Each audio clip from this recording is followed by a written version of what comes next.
پیغمبر علیه الصلاۃ والسلام په زمانه کې چې دا نبی سو په دا جهالت چې کومه زمانه و دا خلکو به د حیوانانو سره ډیر بد کول.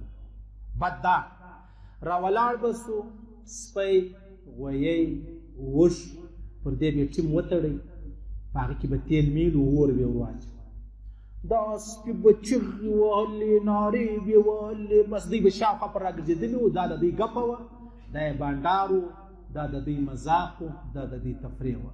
یا غویی یا اوښ یا بودا یا سپی دا د الله رسول چې راغلی منع کړ. نه نه نه نه قطعا دا حق نه لرې چې ته وسپي ته تاوان ورسوې.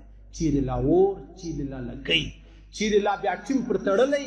اب اوس هم زموږ په صحراو کې دغه یو تورې چې دی اخیسته. اوس هم تقریبا خلک دا میلې اوس هم کوي. تی راسې په سپي باندې چم وکړو، تی راسې په خرې چم وکړو. چې کوم الله ستا دی هغه د دې سپي هم دی، هغه د دې خره هم دی.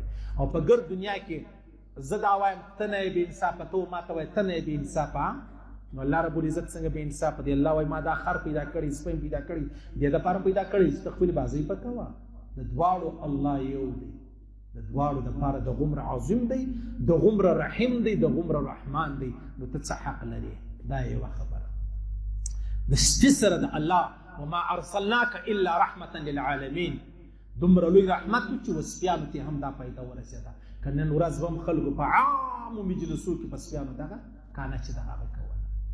بیا چې پیغمبر علیه الصلاة والسلام راغلی، کافران چې به وو راولاړ به سو. پسه دی، پسه د پسه لمبې، پسه به ژوندی و، میلمه به راغلی، بس دا لمبې جن را کاټ کړي، لکه قصاد چې کاټ کړي، دا به را کاټ کړي، دا به بیا دیګ ته ور واچوي، بیا به پخوي. اوس تا اندازه ولګوه پر دې پسه به کومې خوارۍ تېرېدلې. نو الله په خبر دی، ځکه الله پیدا کړی دی، الله یې په زړه په هر رګ آګاه دی. دا به بیا نارې، بیا چیغې، تر سترګو به یې اوښکې بهېدلې. دا د الله رسول نه نه نه قطعا قطعا د دې خبرې اجازت دی بعد نشته. بیا د خلکو لاس واخیستی، دا یې و پسه ته پیدا ورسېده، و پسه ته. بیا وما ارسلناک الا رحمة للعالمین. بیا به دا کافران را ولاړ شو. اوښ دی، ویی دی، دا لوړ بوک چې کوم دی، ژوندی اوښ به ولو، دا بوک پې چې پرې کړې دا به مېلمه ته ډېر په فخر ورپخوئ.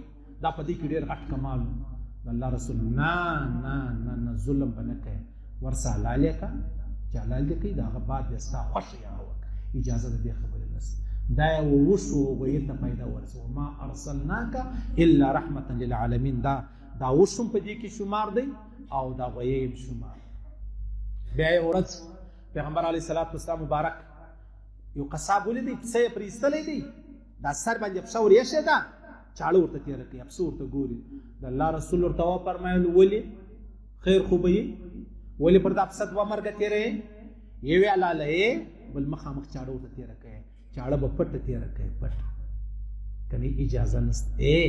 دا ما او تا چې د ورځې سل پسونه حلالوو، دا و دا پسو ته هم د الله د رسول د رحمت عیسی چې دغه رسېدلی ده.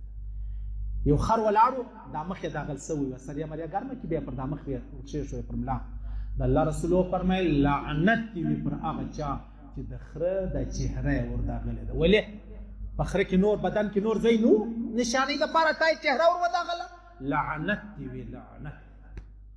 وما ارسلناک الا رحمة للعالمین. دې خره ته هم عیسی ورسېدله. د الله د عظیم د رحمت سکنۍ نن به خلکو څه چمنه پکولی. چې څوک سپیان جنګوي، څوک چرګان جنګوي، څوک زرکان جنګوي، څوک خرکان جنګوي، دا به د الله په دربار کې ګس سره څه ورته وایي، دا به ګس سره څه ورته وایي. که ته وایه یاره نو زه ګپه کوم نو ډېر دیغ یو څه ښه. الله فرمایي ما ستا سره دا احسان وکړي، ته مې انسان کې چې څه دا بل مې حیوان کوي، نو تراله بس وستوا زه انسان یم چې زما زړه غواړي زه به هغه کوم. الله فرمایي الله ما پر خپل ځان لا ظلم حرام کړی دی. الله یم، زما مخکې څوک نه درېږي، ټول عالم ما پیدا کړی دی. الله وایي ما پر خپل ځان لا ظلم حرام کړی، زه به ظلم نه کوم. د الله رسول ته الله ویلی دی چې ظلم به نه کوي، ټول انبیاو. نو چې د الله دپاره ظلم حرام، د نبي دپاره ظلم حرام، دا ته چې کوې دا یې په کوم بنیاد کوې؟ ته چې کوې دا په کوم بنیاد؟